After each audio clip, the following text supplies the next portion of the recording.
billahi minasyaitonir rajim. Bismillahirrahmanirrahim. Assalamualaikum warahmatullahi wabarakatuh.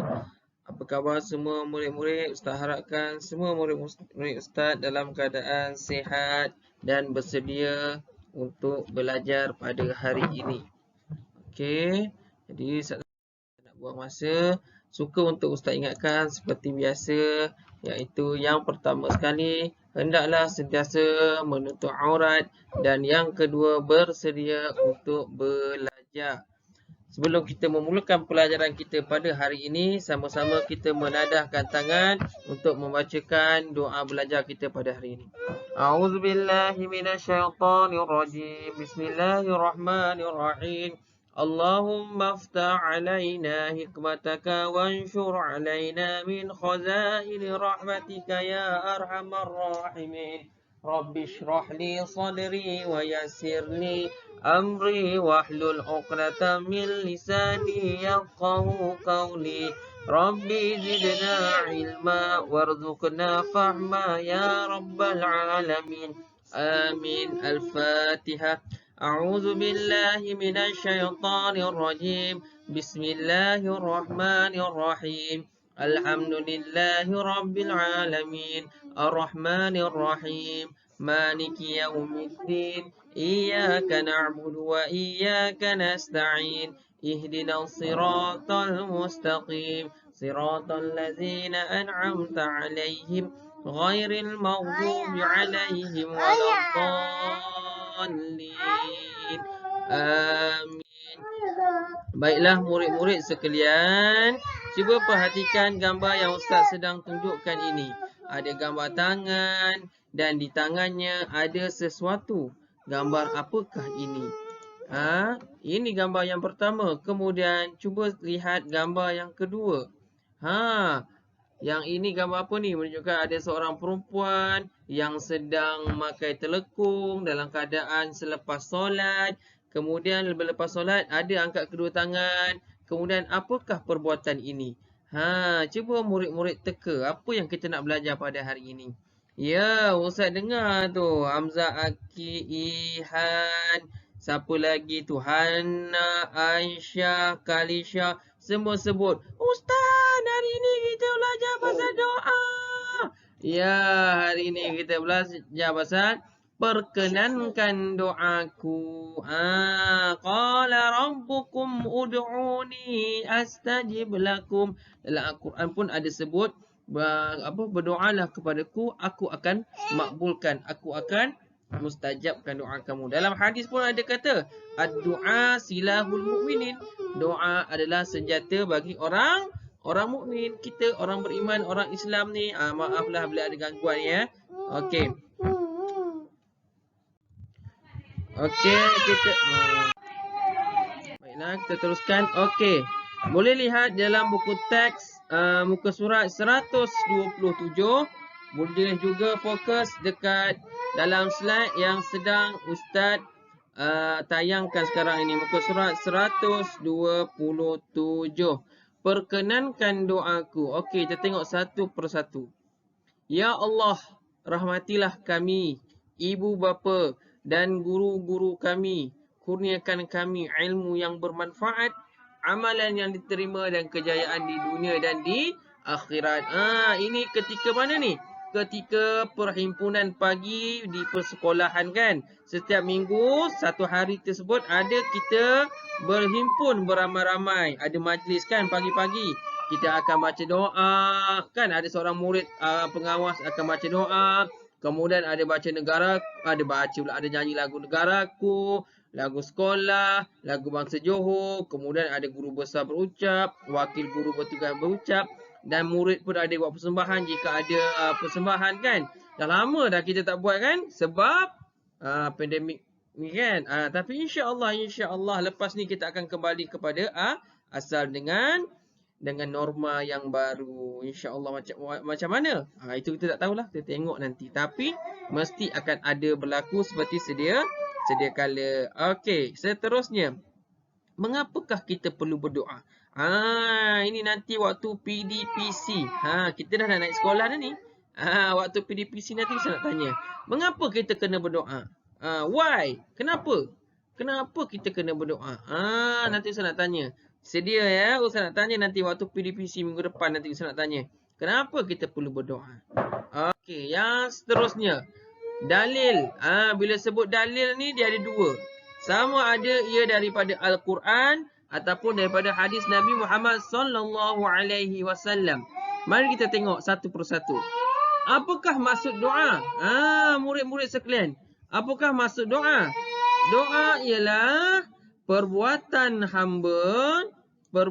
hamba memohon sesuatu kepada Allah. Siapa itu hamba? Hamba itu kita manusia. Perbuatan manusia memohon sesuatu kepada Allah. Ataupun perbuatan kita memohon sesuatu kepada Allah. Apa maksud memohon? Memohon ni maksudnya kita meminta pertolongan daripada Allah. Kita mengharapkan sesuatu daripada Allah, kan? Mesti kita akan tanda tangan, kan? Ya Allah, ya Tuhanku. Kan? Itu tandanya kita merendah diri. Tanda kita mengharapkan sesuatu kepada Allah Subhanahu wa ta'ala. Okey, yang seterusnya ialah kenapakah kita dituntut untuk berdoa?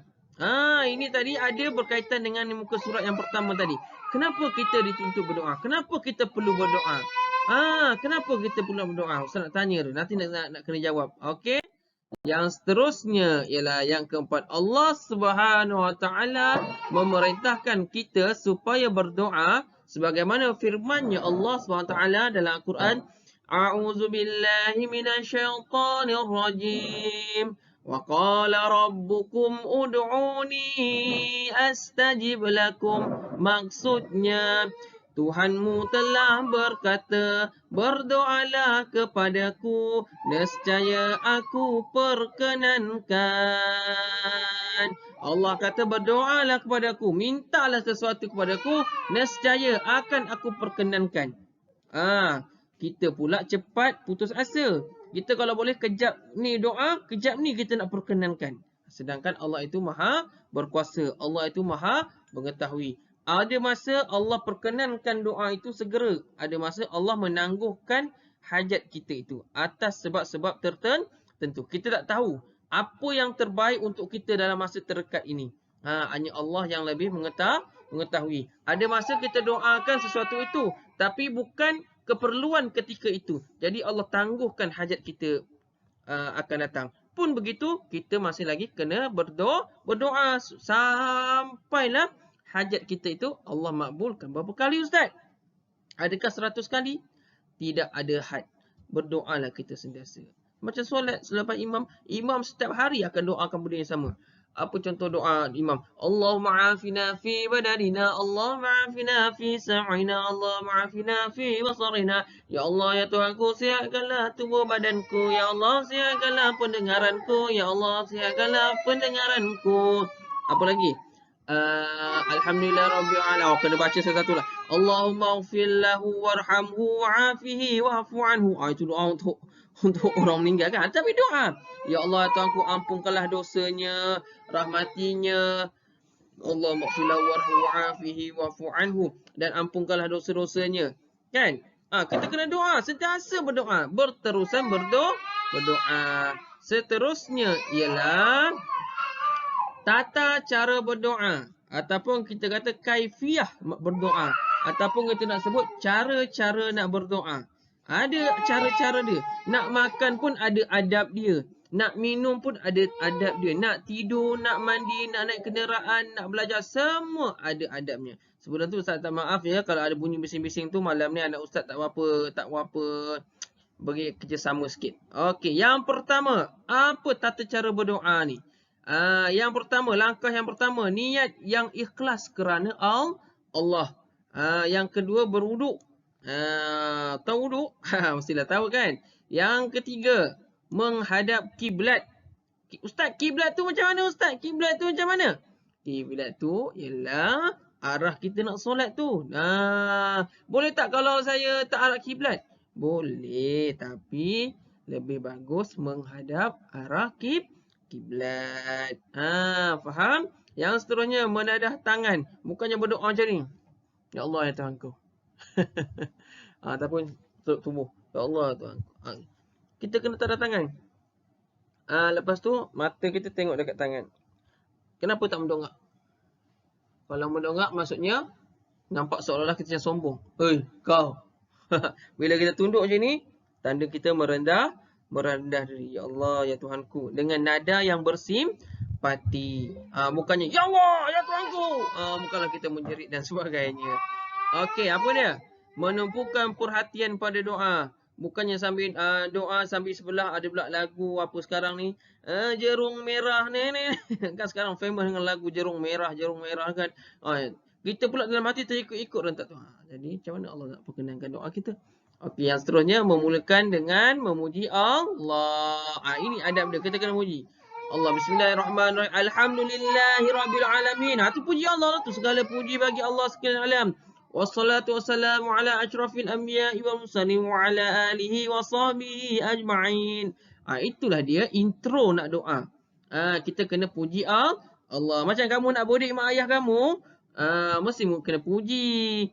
Kan? Bodek sana, bodek sini. Lepas tu mak ayah kata, ini mesti ada sesuatu ni. Mesti ada buat salah, silap. Ni mesti ada nak sesuatu ni. Okey? Seterusnya, selawat ke atas Nabi Muhammad sallallahu alaihi wasallam. Yang seterusnya, merendahkan suara. Kalau kita meninggikan suara, itu bukanlah minta simpati. Ya Allah, ya Tuhanku, aku memohon kepadamu. Kan sebabnya bismillahirrahmanirrahim. Ya Allah, ya Tuhanku, dengan penuh nada simpati, buat nada merayu. Kan macam kita nak sesuatu, tolonglah mak bolehlah. Ni sekarang dah boleh rentas negeri, bolehlah balik kampung, bolehlah pergi mandi laut, bolehlah sebagainya. Cuba kita dalam keadaan menengking. Kan berbeza tu. Seterusnya ialah berdoa dengan penuh keyakinan dan kita mengharapkan doaku ini akan dimakbulkan, akan diperkenankan oleh Allah Subhanahu wa taala. Kemudian doa dibaca dengan tenang dan tertib. Sabar, bukan gopoh, gelojoh baca doa tersebut. Last sekali mengucapkan amin selepas berdoa. Apa maksud amin? Amin maksudnya perkenankan. Amin. Perkenankan Allah doa tersebut. Ini Ustaz cara sepintas lalu. Nanti secara detail tentang pelajaran ini, Ustaz akan perhalusi di dalam kelas PDPC. Benda lah PDPC ni. PDPC ni maksudnya dalam kelas. PDPR maksudnya online. Macam sekarang ni, online. Okey, kita dah nak naik kelas ni. Okey. Seterusnya ialah doa untuk mendapat kebaikan di dunia dan di akhirat. Ini tips. Amalkan doa ni. A'udzubillahi minasyaitonirrajim. Rabbana atina fid dunya hasanah wa fil akhirati hasanatan wa qina azabannar. Siapa yang selalu pergi kat masjid, surau, solat berjemaah dengan ibu ayah dia, mesti takkan lepas daripada doa ni. Mudah kan bila hari-hari dengar secara otomatik kita akan hafal. Maksudnya, Ya Allah, berikanlah kami kebaikan di dunia dan di akhirat, serta jauhkan kami daripada azab neraka. Cukup cantik doa ini. Jauhkan kita daripada azab api neraka dan kita mintakan kebahagiaan di dunia dan di akhirat. Okey, seterusnya ialah hari ini kita nak ajar berkenalan tentang perkenalkan doaku. Banyak lagi yang kita nak belajar. Tapi hari ini kita nak fokuskan kepada dua, iaitu pengertian doa dan juga yang kedua ialah dalil tentang doa. Okey. Apa aktiviti yang Ustaz nak kamu buat? Ustaz dah sediakan seperti biasa dalam buku kuning dan Ustaz jadikan dia live worksheet. Seperti biasa, apa yang Ustaz nak kamu buat ialah seperti biasa drag and drop. Okey, drag and drop iaitu seperti biasa tarik-tarik apa semua tu. Pengertian doa. Okey. Doa bermaksud perbuatan. Perbuatan tak perlu letak dah. Hamba memohon apa kepada apa. Tarik. Okey. Dalil nakli. Perkenankan. Ud'uni. Berdoalah. Wa qala rabbukum. Apa? Astajib lakum. Bermaksud Tuhanmu telah berkata. Apa? Kepadaku nescaya aku apa? Seperti biasa drag and drop. Okey. Yang seterusnya, aktiviti yang kedua, ada dua aktiviti yang Ustaz kamu buat pada minggu ini. Tulis beradab ataupun tidak beradab. Adab. Hari tu dah install dah Jboard Jawi kan dekat handphone. Jadi type perkataan beradab. Mana dia? Okey, type perkataan beradab ataupun tidak beradab. Contohnya, Yusuf berdoa menghadap arah kiblat. Beradab. Okey. Najwa berbual-bual ketika berdoa. Tadi kita tengok dah tata cara berdoa tadi. Cuba ingat balik. Berbual-bual ketika berdoa tu beradab ke tidak beradab? Kalau beradab, tulis beradab. Ustaz tak kata jawapannya beradab. Kalau tidak beradab, tulis tidak beradab. Begitulah nombor 2, 3, 4, 5 dan 6. Itu saja aktiviti pengukuhan pemahaman, kefahaman sejauh mana kamu faham tentang pengertian doa dan juga dalil doa, dan juga lagi satu lupa Ustaz sebut, tata cara kita berdoa. Itu saja pelajaran kita pada hari ini. Mudah-mudahan bermanfaat dan kita dapat memperbaiki diri cara kita berdoa. Mudah-mudahan doa kita diperkenankan oleh Allah. Tengok, kita pun nak berdoa. Bila nak habis kelas pun kita nak berdoa. Semua tadah tangan. Kita baca tasbih kifarah dan suratul Asr. Subhanallah wa bihamdika asyhadu an la ilaha illa anta astaghfiruka wa atubu ilaik. Bismillahirrahmanirrahim. Wal 'asr innal insana lafi khusr illa allazina amanu wa 'amilus solihati wa tawasaw bil haqq wa tawasaw bis sabr. Shadaqallahul azim. Wabillahi taufiq wal hidayah. Assalamualaikum warahmatullahi wabarakatuh. Terima kasih Ustaz ucapkan.